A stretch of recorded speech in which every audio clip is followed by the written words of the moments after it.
Hey everyone, and welcome back. We're diving into something pretty profound today. Buddha's final words. Yeah.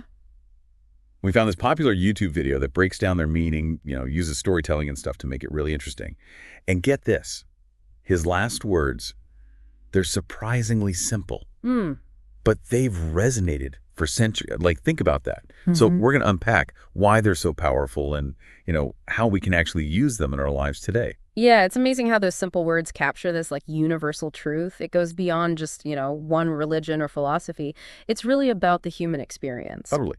So to set the scene, the video describes Buddha in the forest at Kushinagar, Mhm. surrounded by his disciples. It's like Huh. super serene, and you can just feel that everyone there knows something big is about to happen. Right, there's this sense of anticipation. Buddha's 80 years old and, he spent his whole life teaching.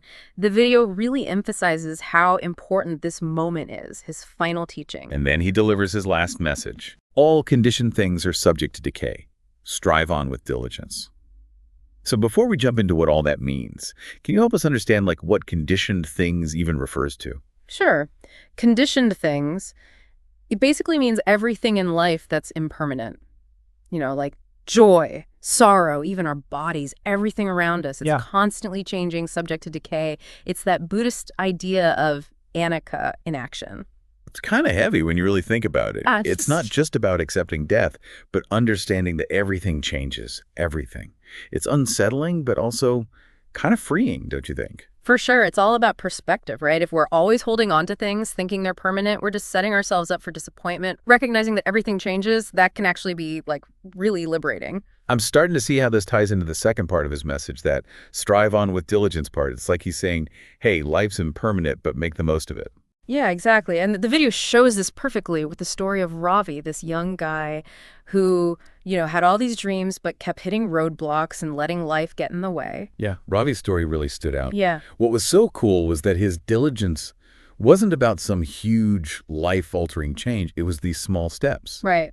And it just reminded me that small actions, when you do them consistently, can lead to huge changes. Absolutely. It's a great reminder that diligence isn't about killing yourself working.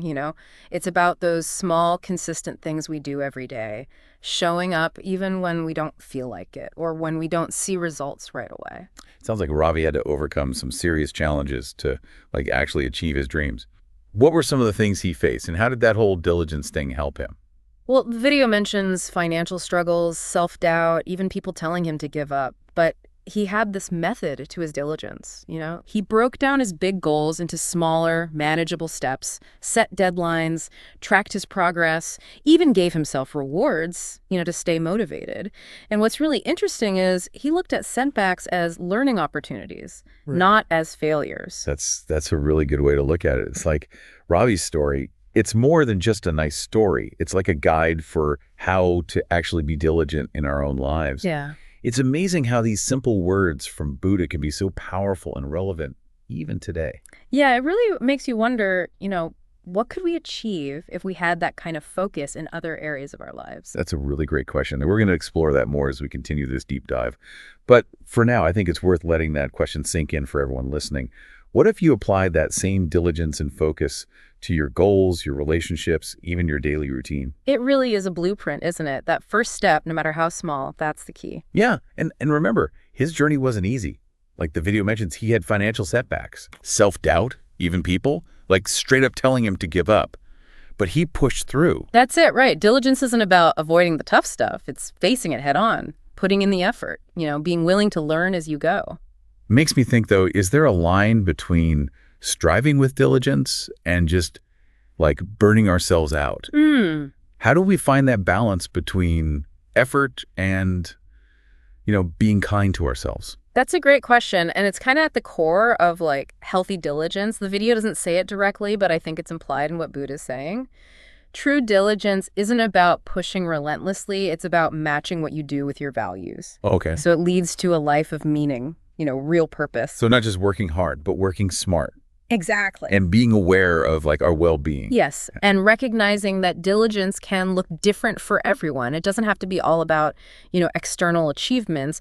It can be about developing patience, kindness, compassion, those inner qualities. That's a good point.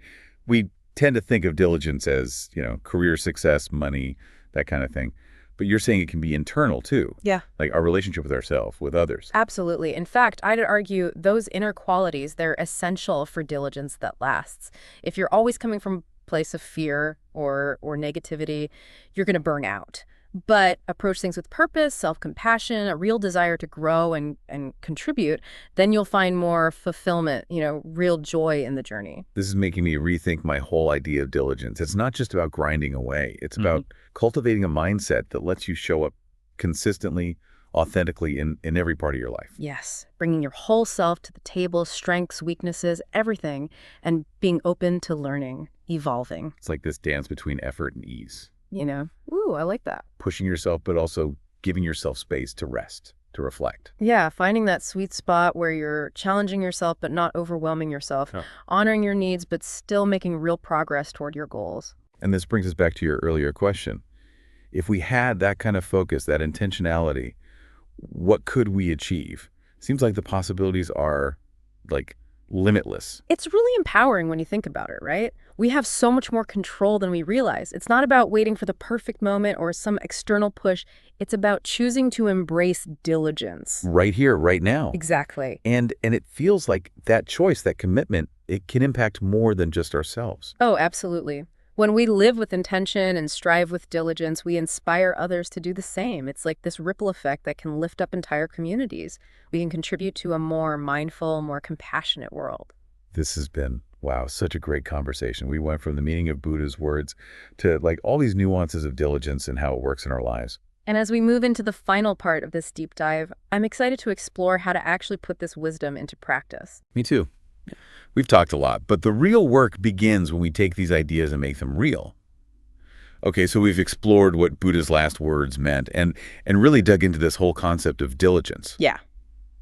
Now, the big question, how do we actually live this out, in our everyday lives? Right. It's one thing to understand it, but it's a whole other thing to actually, embody it. Yeah. The video ends with this really powerful question. Yep. It asks, if you knew your time was limited, what would you do differently? Like starting today? Wow, that's a heavy one.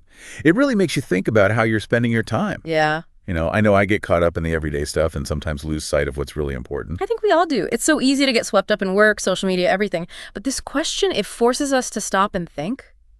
Are we really spending our time on things that matter? Things that line up with what we believe in? Things that make us feel fulfilled. Exactly. It's a good reminder that, our time, it's precious. We don't have forever. So we should be really thoughtful about how we use it. So what can we actually DO? What are some practical things we can do to start living with more of this mindful diligence? Well, the video doesn't give a specific list, but it does offer some good insights. Remember Robbie's story? He broke down his big goals into smaller steps. So instead of getting overwhelmed by the whole thing, you just focus on taking those first few actions and eventually you get to where you want to be. Right. It's about focusing on what we can control, our effort, our attitude, the choices we make, not getting hung up on things we can't change. Exactly. And diligence, it doesn't have to be about these huge, ambitious things. It can be about the little everyday things, too. Being present in a conversation, appreciating the small joys, taking a few minutes to just be in nature. It's funny. Sometimes the things we put off, the things we think are unimportant, those are the things that actually bring us the most joy. Right. Spending time with loved ones, being creative, connecting with something bigger than ourselves. Those are the things we should be prioritizing. Absolutely. We tell ourselves we'll have more time later, but like Buddha said, everything changes. We're not guaranteed tomorrow. This has been really eye-opening. I feel like I have a better understanding of what I want to focus on. Anything else you want to share before we wrap up? Any advice for people who want to put this into practice? I'd say take some time for self-reflection. Ask yourself, what really matters to me? What brings me joy? How can I bring more of that into my life, starting today? And remember, diligence isn't about reaching some finish line. It's a journey. It's a way of being, showing up with intention, even when it's hard. I love that. And to everyone listening, we hope you found this deep dive into Buddha's final words insightful and hopefully inspiring. It's not about being perfect. It's about making those small, consistent efforts to live with more awareness, more intention, more compassion. Thanks for joining us, and we'll see you next time for another deep dive.